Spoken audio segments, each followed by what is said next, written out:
À nouveau avec vous, c'est merveilleux d'être dans ce programme de 15 minutes de grâce et de vérité, une grâce du Seigneur encore une fois. Et sans plus tarder, nous allons louer le Seigneur avant d'entendre la parole de Dieu avec le pasteur Fabien Larhubarbe. Adorons Jésus. Au pied de ton trône éternel, je me prosterne devant toi. Tu règnes sur la terre et les cieux. Tu es assis à la droite de Dieu. Sois couronné, toi l'agneau de Dieu, aujourd'hui et à jamais. Sois exalté, toi l'agneau de Dieu.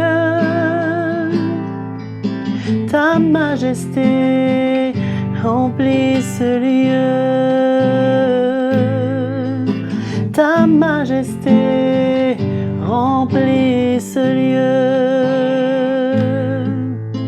Ta majesté remplit ce lieu.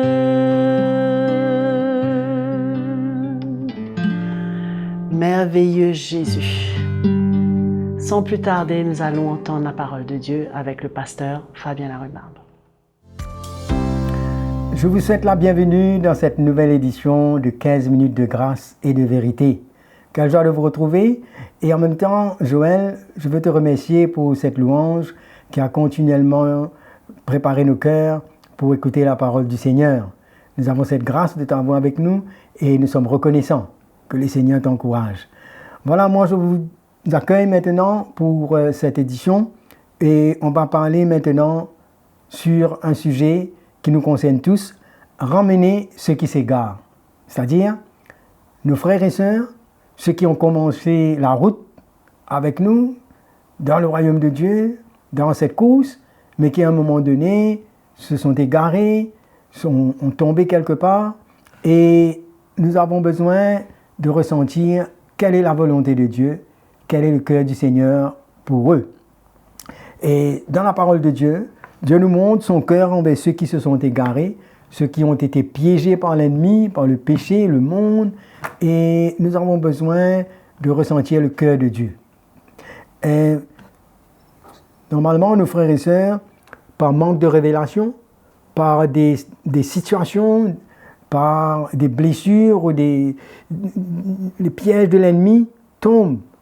Et finalement, quelqu'un rétrograde et s'éloigne petit à petit, lorsqu'il n'arrive pas à faire face à la croix, faire face à sa chair. Et finalement, il est aveuglé. Et il tombe dans ses raisonnements de sa chair. Mais nous avons besoin d'avoir notre cœur avec ce que Dieu veut. C'est que le Seigneur, dans sa bonté, il veut les emmener à la repentance.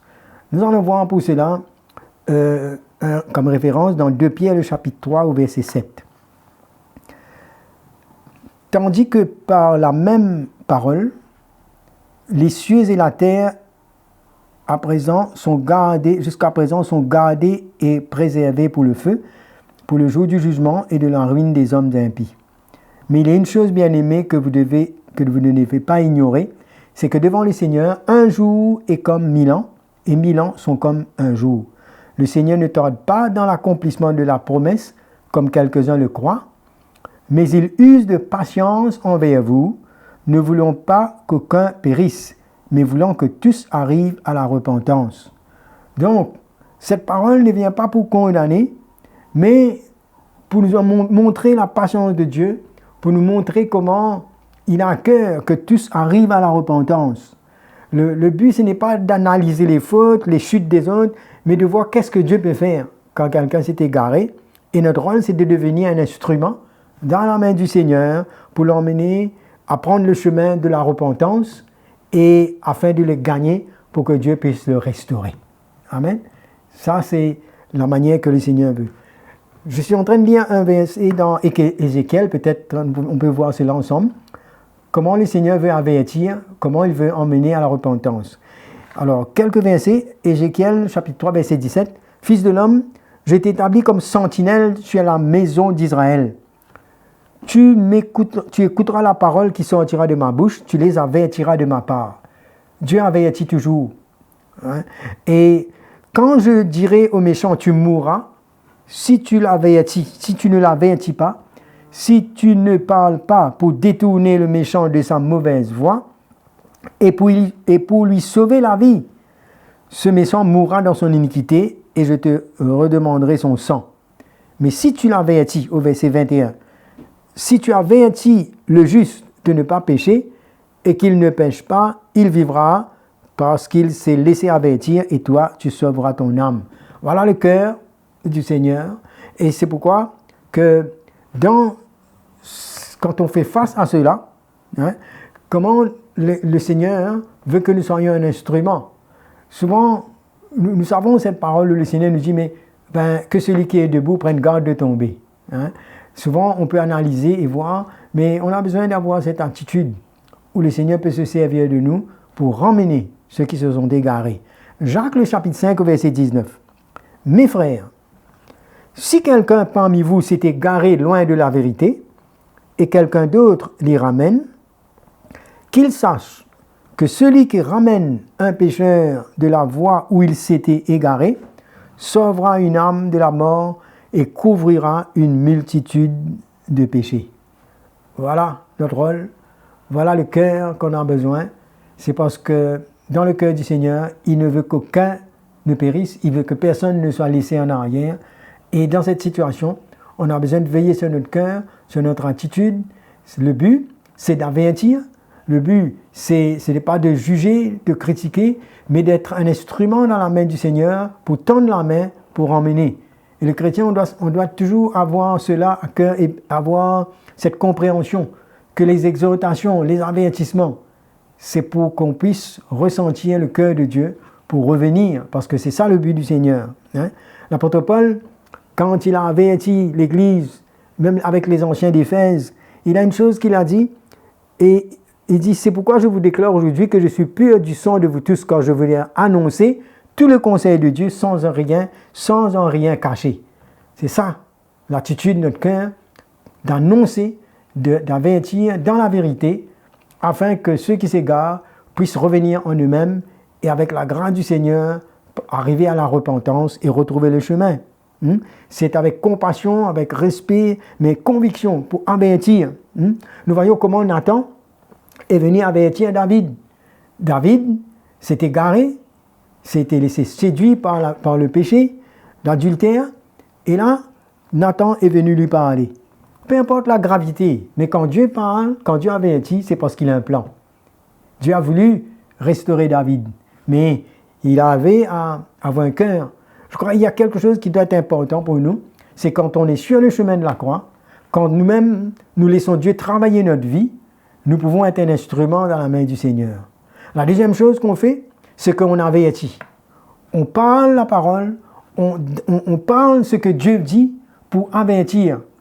Notre rôle, ce n'est pas de se taire, de se cacher, mais de pouvoir, avec ce cœur-là, venir dire, venir avertir.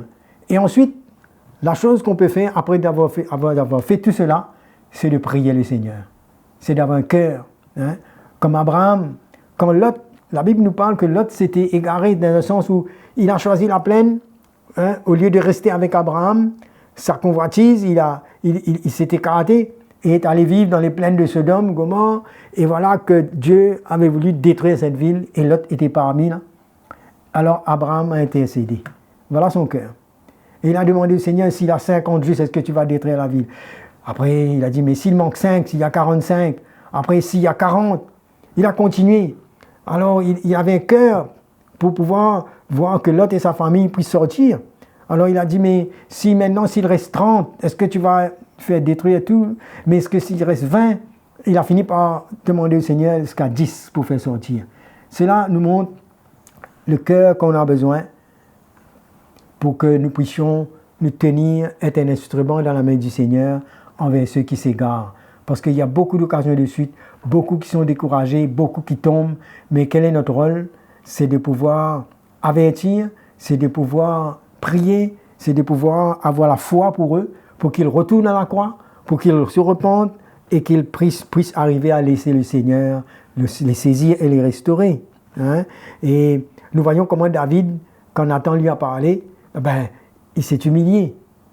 Alors attendons-nous à ce que certains frères et sœurs que nous parlons, ayant de la patience pour attendre, ne pas forcer les choses, mais attendre réellement une vraie repentance. Ne rien fabriquer, mais attendre et prier et continuer si l'occasion nous est donnée d'avertir, mais ne détournons pas nos regards concernant ce que Dieu a.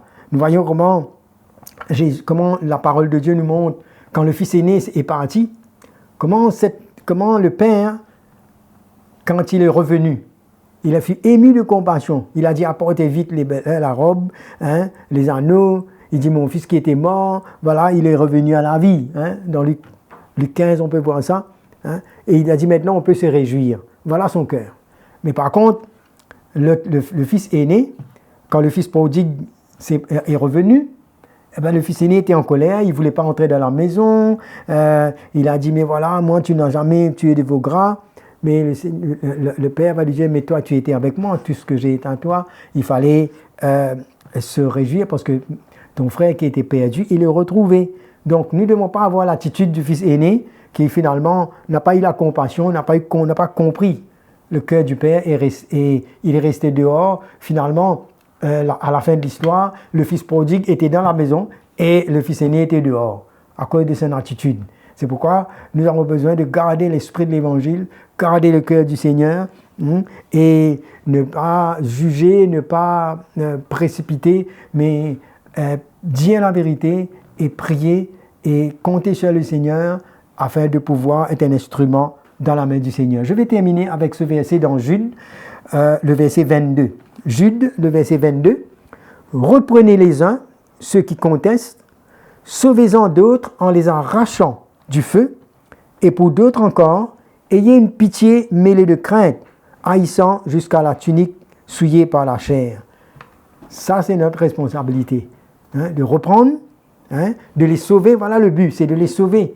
Quand on reprend quelqu'un, c'est dans le but de le gagner, de le sauver, de l'avertir. Et même ceux qui sont égarés doivent arriver à comprendre que ce n'est pas pour les critiquer ou les faire du mal, mais c'est dans le but d'emmener une conviction à la repentance qu'ils retrouvent le chemin. On doit être comme ces sentinelles que le Seigneur peut utiliser. Amen.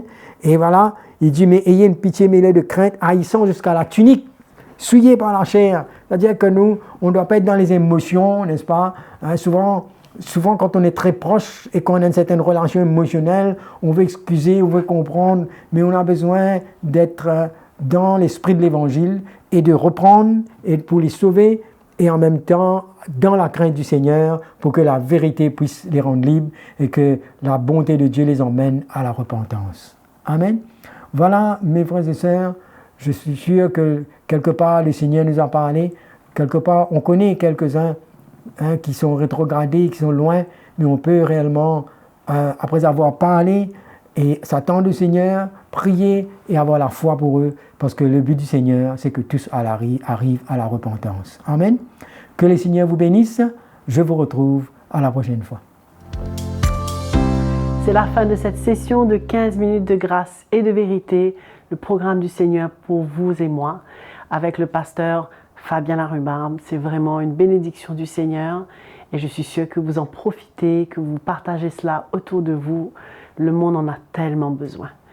Et bien sûr, connectez-vous à notre chaîne YouTube CTMI et n'oubliez pas que vous pouvez aussi nous envoyer des commentaires, des témoignages, des encouragements sur l'adresse qui est affichée à l'écran.